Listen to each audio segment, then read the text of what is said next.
साई राम, जय साई राम। आप सब लोग कैसे हैं? बाबा की दया से सब लोग कुशल मंगल होंगे। तो बाबा की छोटी छोटी लीलाएं लेके आज मैं फिर से आप सबके सामने आई हूँ। साल 2021 का टाइम बहुत ऐसा रहा कि हर आए दिन हर दूसरे दिन बाबा की लीला होती थी, बाबा दर्शन देते थे। उसके बाद बहुत कम होता है, 22 में भी हुआ लेकिन थोड़ा कम हुआ। और 23 में भी ऐसे जब मैं बहुत ज्यादा बाबा को बोलती हूँ कि मैं मिस कर रही हूँ, आपने सपने में दर्शन देना छोड़ दिया, तब जाके कहीं भोले भटके से 1 महीने के बाद आते हैं बाबा। तो उस टाइम में ऐसा हुआ था कि सुबह के टाइम में जैसे हम अमृत बेला के टाइम में ज्यादातर बाबा के मुझे दर्शन होते थे। तो एक दिन फिर से बाबा आए और मैं इतनी खुश हो गई बाबा को देख के सपने में। और अमूमन तो मैं बाबा को देख के रोती थी, लेकिन उस दिन मैं खुद हैरान हूं। मैं जैसे बाबा आए मैंने ना उनके लिए भजन गाना शुरू कर दिया। अब देखिए, हम भजन यूट्यूब पे सुनते हैं, दूसरे चैनल्स पे सुनते हैं, तो हमारे को हमने रट रखा है, हमें याद है। लेकिन जो मुझे याद है ना भजन, वो मैं नहीं गा रही हूँ। मैं एक अलग ही तरीके का भजन गा रही थी, अलग ही तरह तरह का, जो मेरा खुद का कंपोज किया हुआ। खुद का कंपोज भी क्या बोलूं, मुझे अपने आप ही आ रहा है, मैं गाए जा रही हूँ। ना तो यूट्यूब पे मैंने कभी ऐसा सुना, ना किसी चैनल पे सुना। फिर कभी लगता है कि शायद जैसे बाबा ने कहा ना कि हमारा पूर्व जन्म का साथ है, तुझे याद है। मैं एक्सपीरियंस में बता चुकी हूँ कि तुझे याद है सुभाग कि हम साथ थे। तो क्या पता अगर साथ है तो तब हमने वो भजन गाया हो। और वो भजन मैं गा रही हूँ इतना प्यारा रिदम में, सुर ताल इतना प्यारा। ज्यादा लंबा नहीं था लेकिन छोटा सा गाया। और वो गाने के बाद भी ना सुबह के टाइम में जब मेरी नींद खुली तो मुझे याद है। और मैं सोचने लगी, ऐसा भजन जो मैंने कभी सुना नहीं। अमूमन क्या होता है कि सपने में भी हम वही गाते हैं ना जो हमने सुन रखा होता है, टीवी पे देख रखा होता है, किसी चैनल पे सुन रखा होता है, कोई भी गाना हो, चाहे भजन हो या गाना हो। लेकिन वो ऐसा पल था कि ना तो मैंने कभी सुना, ना कभी पता, कोई उसका कोई अता नहीं, पता नहीं कहाँ से मेरे दिमाग में आया, कैसे वो अपने आप कंपोज हुआ। बाबा को देखते ही गाना शुरू कर दिया। और इतने लय में, इतने सुर में, रिदम में गा रही हूँ।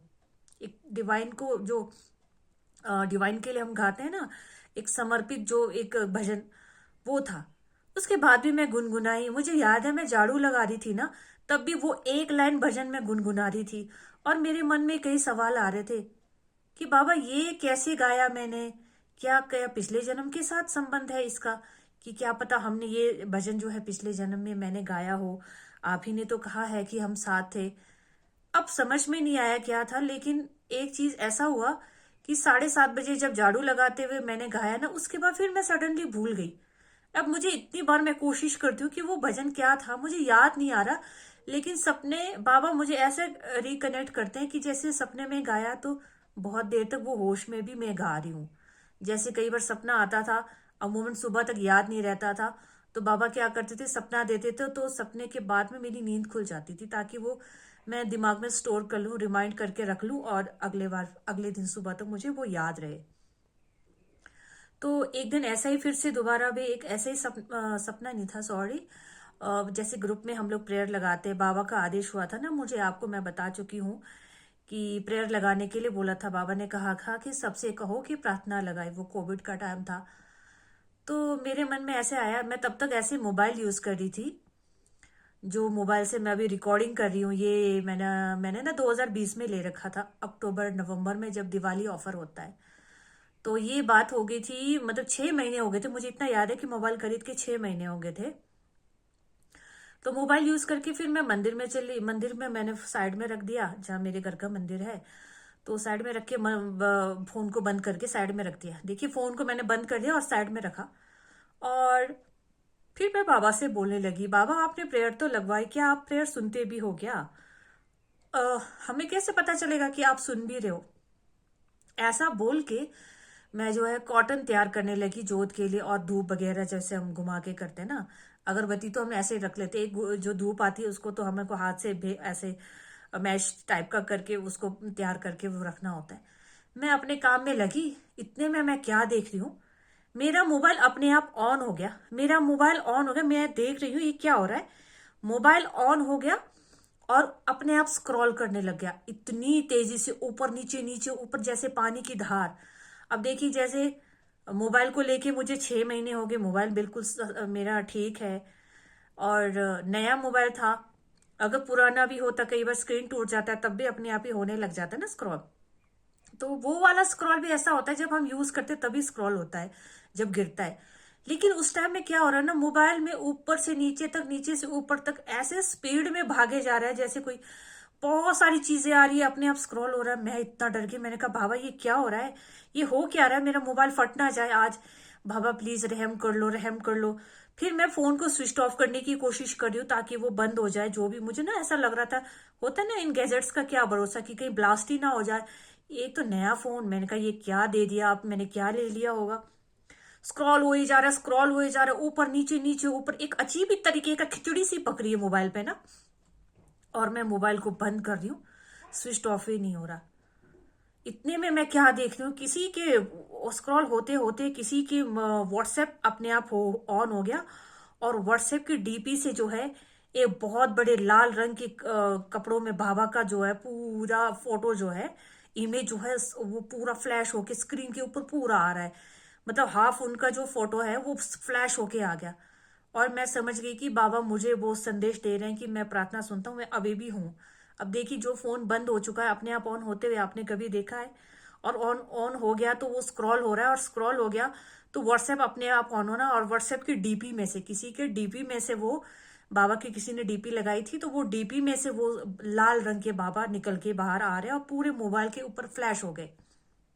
तब जाके मैंने, बाबा सॉरी, प्लीज अब मैं समझ गई हूँ आप सुनते हैं, प्लीज ये फोन बंद हो जाए, मुझे डर लग रहा है। कितने मुश्किल से मैंने फोन को ऐसे बोला ना, तो फिर बाबा को प्रेयर प्रेयर करके वो फोन मैंने बड़ी मुश्किल से मैंने ऑफ किया। फिर थोड़ी देर के बाद जब मैंने ऑन किया तो मेरा मोबाइल बिल्कुल ठीक। देखिए, 6 महीने हो गए थे, उससे पहले भी मैंने ऐसे अपने मोबाइल को नहीं देखा। आज 3 साढ़े 3 साल हो गए मुझे मोबाइल लेके, अभी तक ऐसी कोई प्रॉब्लम नहीं आई मेरे मोबाइल पे।